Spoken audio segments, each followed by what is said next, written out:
Surat Raden Ajeng Kartini kepada Nona Estella Zehandelar, Jepara, 25 Mei 1899. Merupakan kebahagiaan besar bagi saya bahwa saya tidak dilarang membaca buku-buku Belanda dan berkirim surat menyurat dengan teman-teman Belanda. Hal ini adalah satu-satunya titik terang di masa yang muram dan suram kala itu. Keduanya adalah segalanya bagiku. Tanpa kedua hal tersebut, membaca buku dan surat menyurat, aku mungkin akan binasa, atau bahkan lebih buruk daripada itu. Jiwaku, rohku akan mati. Tapi semangat zaman, yaitu penolong dan pelindungku, memperdengarkan gemuruh langkahnya terdengar di mana-mana. Gedung-gedung tua yang megah dan kokoh terhuyung-huyung di atas fondasinya saat zaman mendekat. Dan pintu-pintu yang dipalang kuat-kuat meledak terkuak. Sebagian seolah-olah terbuka dengan sendirinya. Yang lain terbuka dengan susah payah, tetapi akhirnya pintu-pintu itu terbuka juga. Dan membiarkan tamu yang tidak diinginkan masuk. Dan di mana tamu itu pernah berada, dia meninggalkan jejaknya. Akhirnya, ketika saya berusia 16 tahun, saya untuk pertama kali melihat dunia luar lagi. Alhamdulillah, alhamdulillah. Saya boleh meninggalkan penjara bawah tanah saya sebagai orang bebas. Dan tidak terikat pada seorang suami yang dipaksakan kepada saya. Setelah 6 bulan saya melihat lagi dunia luar untuk yang kedua kalinya, kemudian berturut-turut beberapa peristiwa mengikuti satu sama lain, yang semakin banyak memberi balik kepada kami, para gadis, kembali kebebasan kami yang hilang. Dan tahun lalu, dengan penobatan Ratu Muda kita, orang tua kami secara resmi mengembalikan hak kebebasan kepada kami.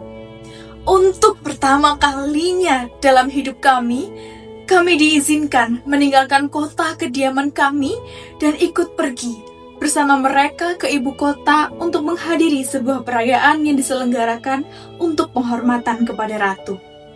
Sekali lagi, suatu kemenangan yang sangat besar, yang sangat patut kami hargai, yang memang kami lakukan juga. Bahwa gadis-gadis muda seangkatan kami muncul di depan umum adalah hal yang tidak pernah terdengar di sini, dan dunia tercengang karenanya. Kejadian yang tidak pernah terjadi ini menjadi buah bibir dan teman-teman Eropa saya bersorak-sorai dan kami sangat gembira. Tapi saya tidak puas.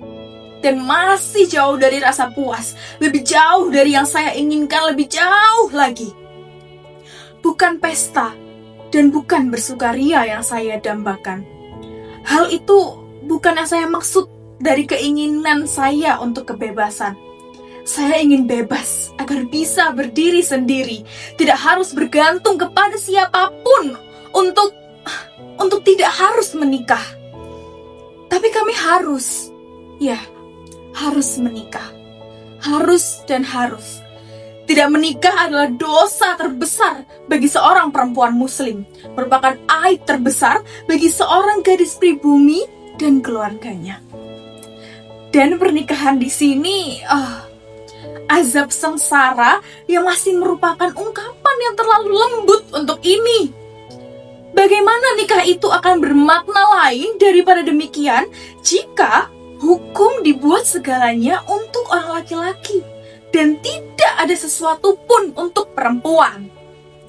Jika hukum dan pengajaran keduanya untuk laki-laki belaka, mungkinkah jika semuanya ini boleh ia perbuang? Cinta? Apa yang kami ketahui tentang cinta di sini? Bagaimana kami bisa mencintai seorang laki-laki dan seorang laki-laki mencintai kami jika kita tidak saling mengenal, ya bahkan mungkin tidak boleh saling bertemu. Anak gadis dan laki-laki dipisahkan secara ketat satu sama lain. Terima kasih.